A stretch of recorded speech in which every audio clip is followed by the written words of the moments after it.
If no one stands beside you, do you disappear, or do you discover who truly sees you?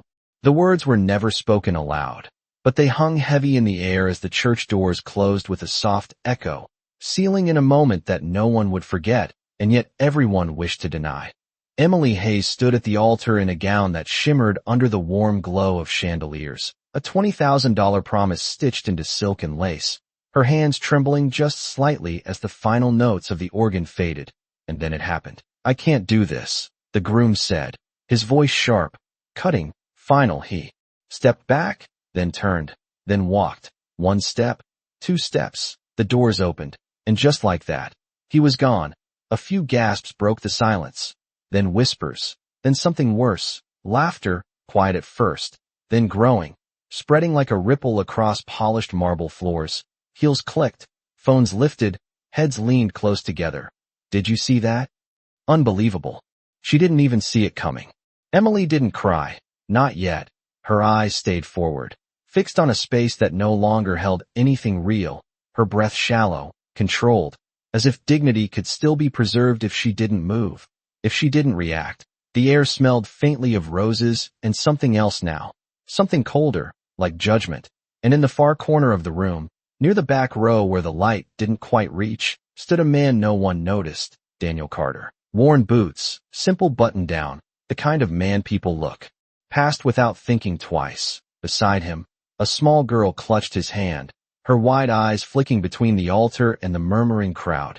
"Daddy," she whispered softly. But Daniel didn't answer. Not yet. He was watching, not the spectacle, not the gossip, but the stillness in Emily's posture, the way she held herself together when the world quietly began to pull her apart. 3 women near the aisle leaned in, voices low but sharp. She must have known. No man walks away like that unless. Embarrassing. The words landed, one after another, invisible but heavy, and still, no one stepped forward, no one spoke, no one offered even the smallest act of grace. The room had chosen its side, and it wasn't hers.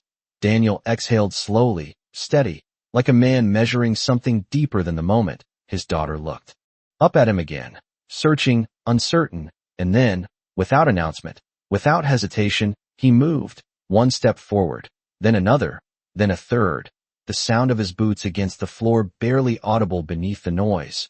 But somehow, people began to notice, heads turning, whispers pausing mid-sentence, as he walked down the aisle, not with urgency, not with anger, but with something far quieter, something heavier, something that didn't need permission. And in that moment, before a single word was spoken, before a single hand was reached out, something in the room shifted, not loudly, not dramatically, but enough that the laughter softened, the whispers thinned, and the air itself seemed to hold its breath. Because for the first time since the groom had walked away, someone was walking toward her. Daniel did not rush. He did not raise his voice. He simply stopped a few feet from her and said quietly, "You are still standing." The words were simple, almost plain, but they landed differently than the whispers around them. Emily blinked once, then again, as if pulling herself back into the moment. "Everyone is looking at me," she said under her breath, not angry, not broken, just aware. Daniel nodded slightly. "They were already looking," he replied. "That does not mean they see you." A few guests shifted in their seats. One man scoffed softly. Another woman folded her arms, waiting for something dramatic, something loud, but nothing came, only silence, steady and patient. Daniel reached for the jacket draped over his arm, worn leather, softened by years of use, and placed it gently over her shoulders, careful, respectful, like the act itself mattered more than being noticed. Emily hesitated, her fingers brushing the sleeve. "Why are you doing this?" she asked, her voice barely above a whisper. Daniel met her eyes for the first time, calm, grounded. "Because no one should stand alone when the world decides they are not worth staying for." The words did not echo. They settled, and something shifted again, deeper this time. The laughter that had lingered in the corners of the room faded into an uneasy quiet. His daughter stepped a little closer, still holding his hand, her small voice soft but certain. "You look beautiful," she said, looking up at Emily with a sincerity no one in that room could imitate. Emily's breath caught, not from the humiliation, but from something unfamiliar, something she had not expected to feel again so quickly. Kindness without condition. Daniel extended his hand, not demanding, not insisting, just offering. "Come on," he said gently.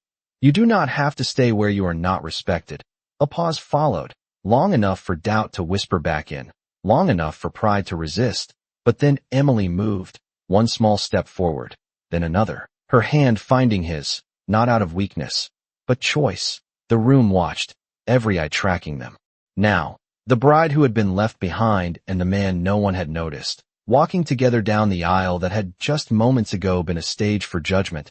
Heels clicked against marble, slower now, softer, the air thick with something unspoken. A man near the front row leaned toward his companion. "Who is he?" he muttered, but no one answered, because no one knew, and somehow that made it heavier. The doors at the end of the aisle stood tall, sunlight slipping through the narrow glass panes. Waiting, Daniel did not look back. He did not acknowledge the room. He simply walked, steady, measured, as if the only thing that mattered was the person beside him.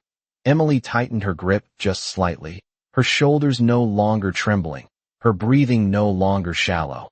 And when they reached the doors, he paused just long enough to open them for her. A simple gesture, ordinary, but in that moment, it carried more weight than every vow that had been broken minutes before. The light outside spilled in, warm and quiet, and as they stepped through together, the room behind them did not clap, did not laugh, did not speak. It simply fell into a silence it could not explain. The sunlight felt different outside, softer, quieter, like the world had exhaled after holding its breath too long. Emily paused just beyond the church steps, her heels no longer echoing, her shoulders slowly lowering as if the weight she carried had finally been set down. "I did not even say anything," she whispered, more to herself than to him.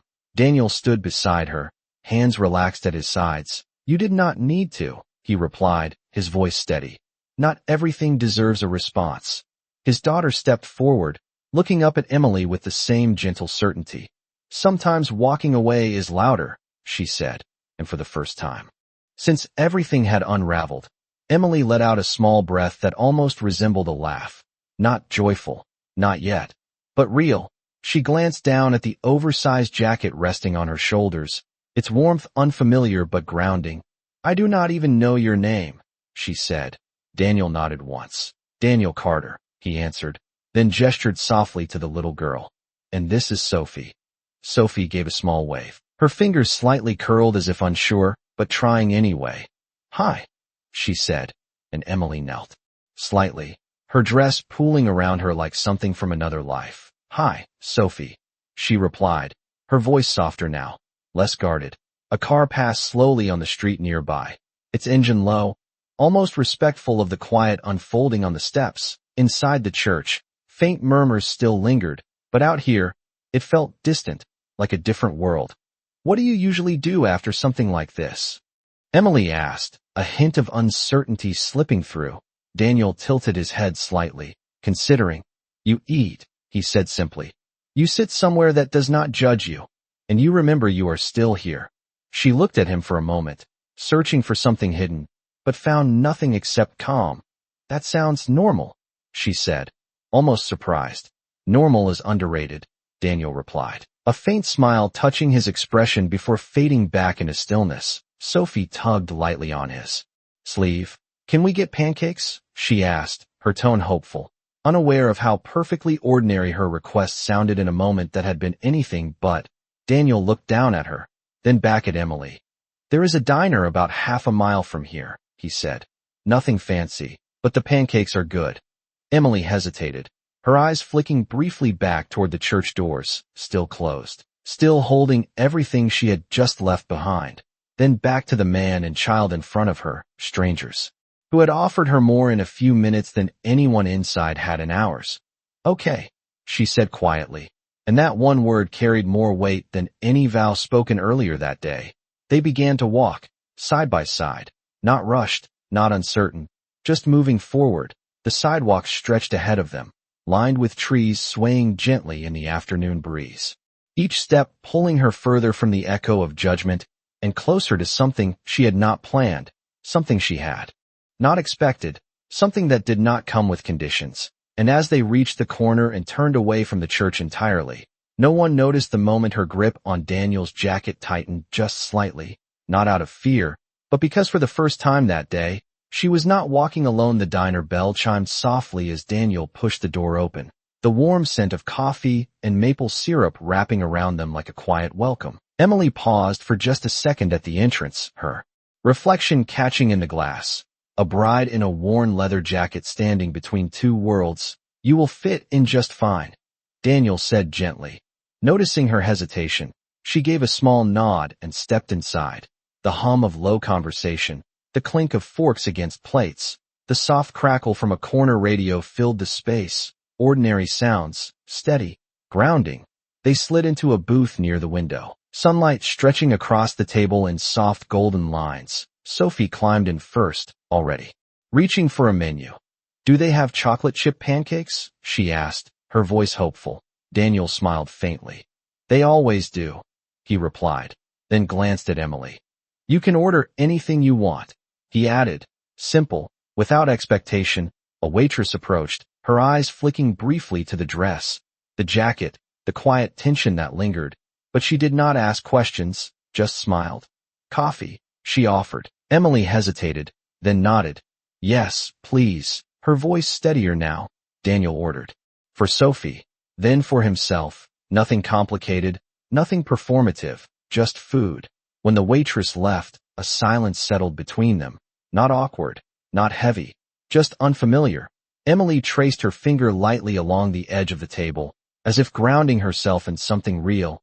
"I spent 12 months planning today," she said quietly. Daniel listened, not interrupting.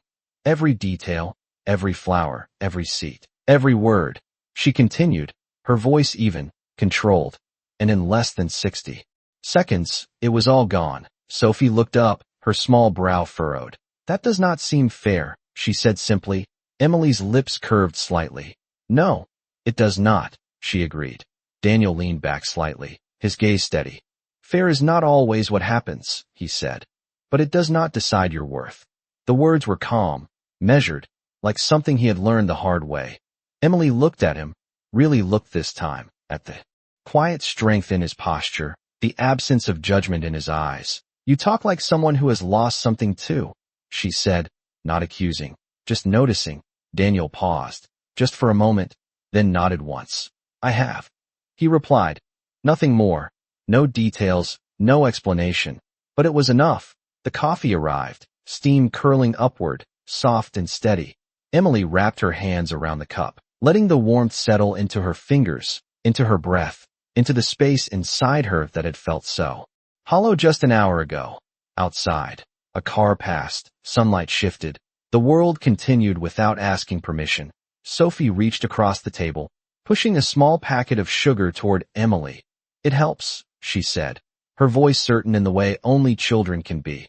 Emily let out a quiet laugh, this time real, unguarded, and for a moment, the dress did not matter, the whispers did not matter, the empty altar did not matter. Because in this small booth, with chipped mugs and simple kindness, something else was beginning to take shape, something quieter, something stronger, and Daniel, watching without saying a word, understood that sometimes the most important moments in life do not happen in grand rooms filled with people, but in the stillness that follows when only truth is left sitting at the table. The pancakes arrived with a soft clatter, golden, warm, and imperfect, just like everything that felt real in that moment. Sophie smiled wide, reaching for the syrup without hesitation. "These are the best ones," she declared, as if it were a fact no one could argue. Emily watched her for a second, then picked up her fork, cutting a small piece, her hands steadier now. "You say that every time," Daniel said quietly, his tone calm, almost amused. Sophie nodded, completely certain. "Because it is always true," she replied, and for a moment, the world shrank to that table, to that simple exchange, to something honest. Emily took a bite, paused, then nodded slightly. "She is right," she said, and the faintest trace of light returned to her eyes. But it did not last long. Her phone buzzed against the table, once, then again, the screen lighting up with names, numbers, headlines she did not need to read to understand. She turned it face down without looking. Daniel noticed, but did not ask. He simply reached for his coffee, taking a slow sip, giving her space to choose what to say. "They are going to turn this into something," Emily said after a moment, her voice quieter now, heavier. "They always do." Daniel nodded once. "People like stories," he replied, "especially when they think they understand them." Sophie looked between them, confused but listening. "But they do not know what actually happened," Emily added, her fingers tightening slightly around her fork. Daniel set his cup down gently. "That is the thing about truth," he said. "It does not change just because people talk about it." She looked at him again, searching for something more, something hidden beneath his calm. "You are not curious?" she asked, a hint of surprise in her tone. "About who I am, why this happened, what all of this means?" Daniel shook his head slowly. "You will tell me if it matters," he said. "And if it does not, then it does not change how you should be treated." The simplicity of it settled over the table, not dramatic, not overwhelming, just steady. Emily exhaled slowly, as if releasing something she had been holding onto for longer than just today. "Most people decide who you are before you even sit down," she said. Daniel glanced around the diner, at the worn booths, the quiet conversations, the life unfolding without spectacle. "That is because most people are not paying attention," he replied. Sophie leaned forward slightly, resting her chin on her hands. "I think you are nice," she said to Emily, her voice soft but certain. Emily blinked, then smiled, a real smile this time, unguarded. "Thank you, Sophie," she said, and for a brief moment, everything felt almost normal, but then the diner door opened again, the bell chiming louder this time, sharper. A man stepped in, dressed in a press suit, his eyes scanning the room quickly, deliberately, until they landed on Emily. His expression shifted, not surprise, not confusion, but recognition, immediate and undeniable.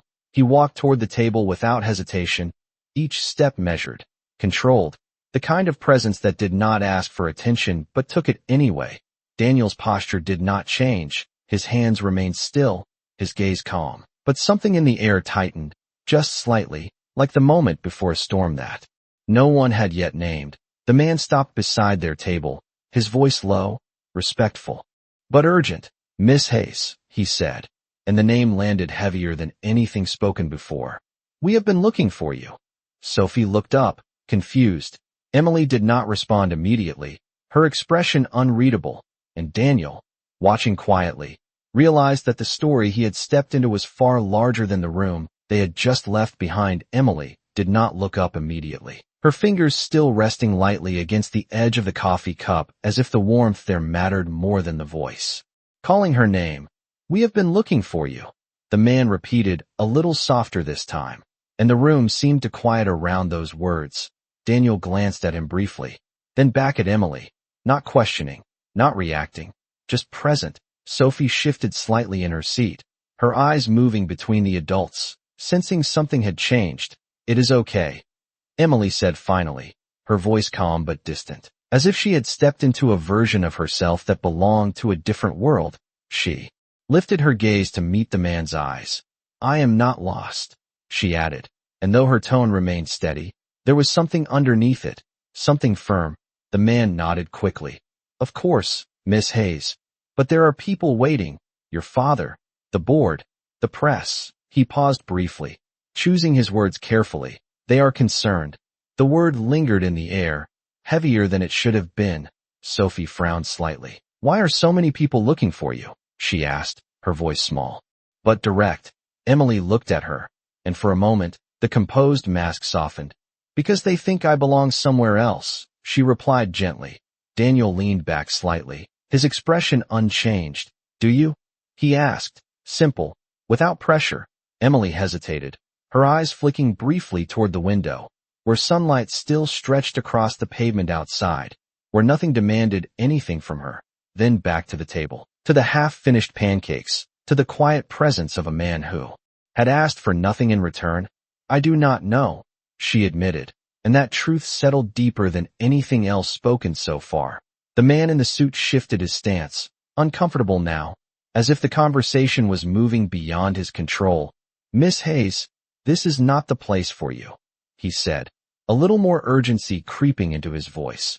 There are decisions that need to be made. Daniel's gaze lifted slightly, calm but steady. Sounds like they already made them. He said quietly, not confrontational, just honest. The man glanced at him briefly, assessing, dismissing, unsure, then turned back to Emily. Your presence is required. He insisted. Emily exhaled slowly, her hand moving away from the coffee cup, resting now flat against the table, grounded, deliberate. My presence was required earlier too, she said, her voice even.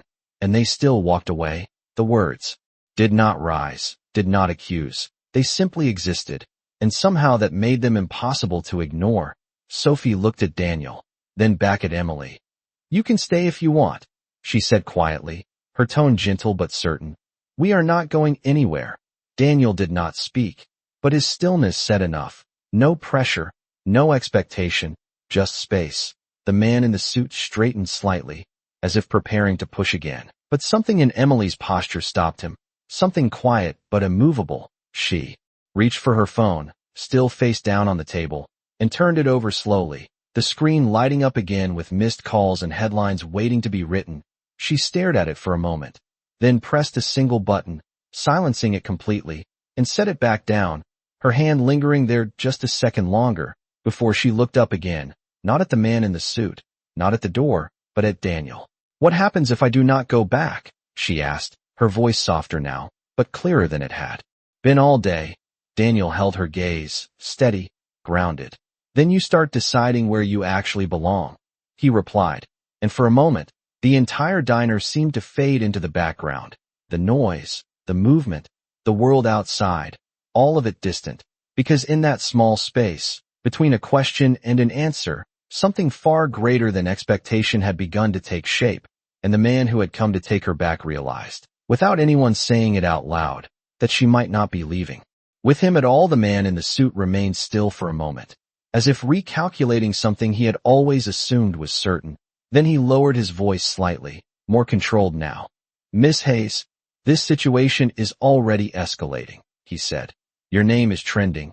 Investors are asking questions. Your father is on his way. Emily did not react immediately, her eyes resting on the table, on the faint scratches in the wood that told quiet stories no one tried to rewrite. They always arrive when something breaks, she said softly, more to herself than to anyone else.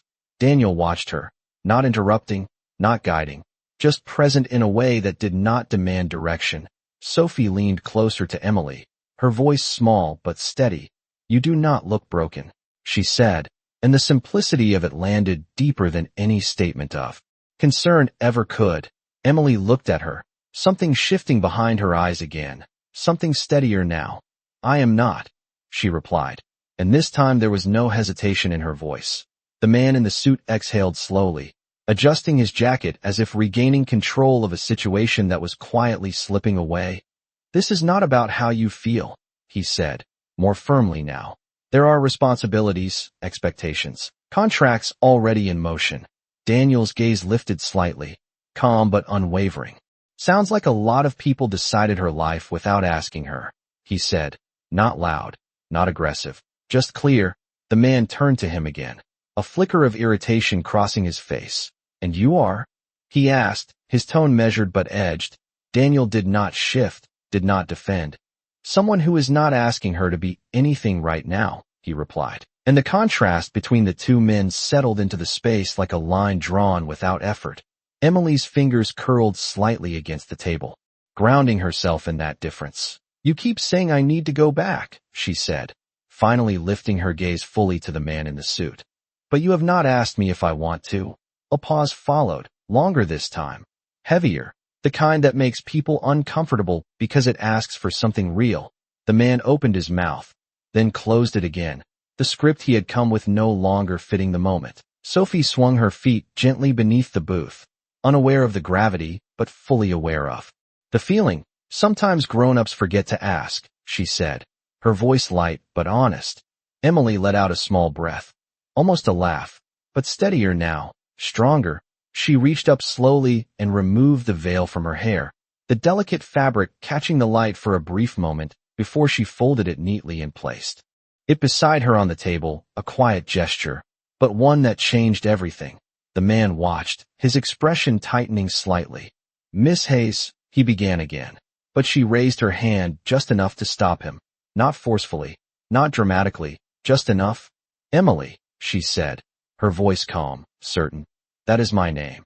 The correction was small, but it shifted the balance entirely. Daniel glanced at her, a faint recognition passing through his expression, not surprise, but respect. She stood. Slowly, the chair sliding back with a soft sound against the floor. The room around them seemed to pause, conversations dimming, attention shifting, not because of who she was, but because of how she carried herself now. "You can tell them I am safe," Emily said, her gaze steady. "You can tell them I am thinking," she added. "And you can tell them I will decide what comes next." The man hesitated, then gave a small, reluctant nod, as if realizing there was nothing more he could take from this moment. He turned and walked toward the door, each step quieter than the last, and when the bell chimed again as he left, the sound felt different this time, softer, less urgent. Emily remained standing for a moment, then looked back at Daniel and Sophie, her expression no longer uncertain, no longer searching, but grounded in something she had not felt in a long time: choice. And in that quiet diner, with sunlight still stretching across the table and a half-finished plate of pancakes in front of her, the life that had just fallen apart no longer felt like an ending, but like the first moment she had finally stepped into her own. Emily did not sit back down right away. She remained standing beside the table, her hand resting lightly on the back of the chair, as if she was deciding whether this moment was something to hold onto or something to move beyond. Daniel did not rush her. He simply reached for his coffee again, taking a quiet sip as if nothing about the world had changed, and in that stillness, everything had. Sophie looked up at her with a soft tilt of her head. "Are you going to stay with us?" she asked, her voice hopeful but careful. Emily glanced down at her, then at Daniel, then back at the sunlight stretching across the table. "For a little while," she said, and the answer felt honest in a way she had not allowed herself to be in years. She slid back into the booth, slower this time, more deliberate, like she was choosing to be there instead of simply ending up there. Daniel nodded once, not approving, not questioning, just acknowledging.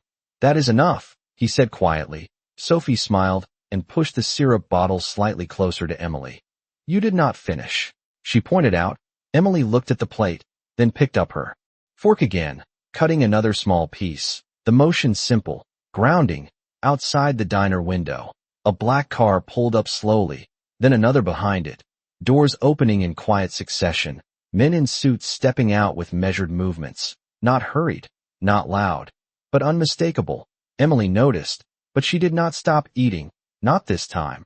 Daniel followed her gaze briefly, then returned to his coffee, his posture unchanged. The kind of calm that did not come from ignorance, but from choice. "They will keep coming," Emily said softly, more observation than concern. Daniel nodded slightly. "Then you will keep deciding," he replied, the rhythm of his words steady, almost like a quiet anchor in the middle of shifting ground. Sophie leaned forward again, whispering like it was a secret meant only for the table. "Are they important?" Emily paused, considering the question, then shook her head gently. "They think they are," she answered, and something in that answer settled deeper than anything else. The diner door opened again, the bell chiming sharper now as two of the men stepped inside, their eyes scanning, finding her immediately. One of them began to walk toward the booth, but slowed when he saw Daniel sitting there, not because of anything obvious, not because of status or appearance, but because of the quiet certainty in the way he did not move, did not react, did not acknowledge them as something that required attention. The man hesitated just a fraction, then stopped a few steps away, unsure for the first time.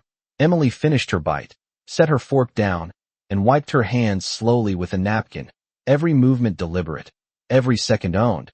She looked up, not at the men, but at Daniel. "You really are not going to tell me what to do," she said. Daniel met her gaze, calm as ever. "No," he replied. "Because if I did, I would be no different than them." A silence followed, but it was not empty. It was full of something steady, something real, something that did not need to prove itself. Sophie swung her legs lightly again, completely at ease. "I like it better here," she said, and Emily smiled, not because it was simple, but because it was true. Outside, more cars were arriving, more eyes turning, more expectations building. But inside that booth, something else had already been decided, not loudly, not publicly, but in a way that mattered more than anything waiting beyond those glass doors. And for the first time since the altar, Emily did not feel like she was being pulled in every direction. She felt still, and in that stillness, she was finally in control. Emily set her fork down slowly, the soft clink against the plate barely audible, but it carried more weight than any voice that had filled the church earlier that day. The men standing a few steps away shifted again, waiting, expecting, but for the first time, no one at the table felt rushed, no one moved because of them. Daniel glanced at the window, then back at Emily, his expression unchanged, steady as ever. "Looks like your world found you," he said quietly. Emily followed his gaze, watching the reflection of black cars and polished shoes gathering outside, a life she had known, controlled, performed in. "It always does," she replied. But this time, there was no resignation in her voice, only clarity. Sophie leaned forward slightly, her small hands resting on the edge of the table. "But you do not have to go with it," she said, and the simplicity of that truth settled deeper than everything else. Emily looked at her, then at Daniel, then back at the door where the men still waited, unsure now, hesitant, because something had changed in a way they could not manage. She reached for the jacket still resting on her shoulders, her fingers brushing the worn leather, grounding, real. Then she stood, not abruptly, not dramatically, just with quiet certainty, the kind that does not need approval. The men straightened immediately, ready to speak, ready to guide, ready to take control back. But Emily lifted her hand just slightly before they could say a word, and that small gesture was enough. "You can tell them I am not coming back today," she said, her voice calm, even, "and you can tell them I will speak when I am ready." One of the men opened his mouth to respond, but stopped, something in her tone leaving no space for negotiation. Daniel remained seated, watching without interference, because this moment did not belong to him. It never had. Sophie smiled softly, swinging her feet again, completely at ease, as if she already knew how this would end. Emily turned back toward the table, her gaze settling on Daniel. "You did not save me," she said, her voice steady, honest. Daniel tilted his head slightly, listening. "You just reminded me I did not need to be saved," she continued, and for the first time, there was something like warmth in her expression, something like peace. Daniel gave a small nod, not proud, not surprised, just understanding. "That is usually how it works," he replied quietly. A silence followed, but it was not the kind that came from shock or judgment. It was the kind that came when everything unnecessary had fallen away. Emily glanced once more toward the door, toward the life that was still waiting, still calling, but no longer pulling, then back at the table, at the man who had asked nothing of her, at the child who had offered her kindness without condition, and she made her choice, not loudly, not for anyone else to see, but in a way that mattered more than anything spoken in a room full of witnesses. She sat back down, picked up her fork again, and took another bite, and outside, the world continued to wait, but inside, for the first time that day, everything was quiet, and in that quiet, she was finally free.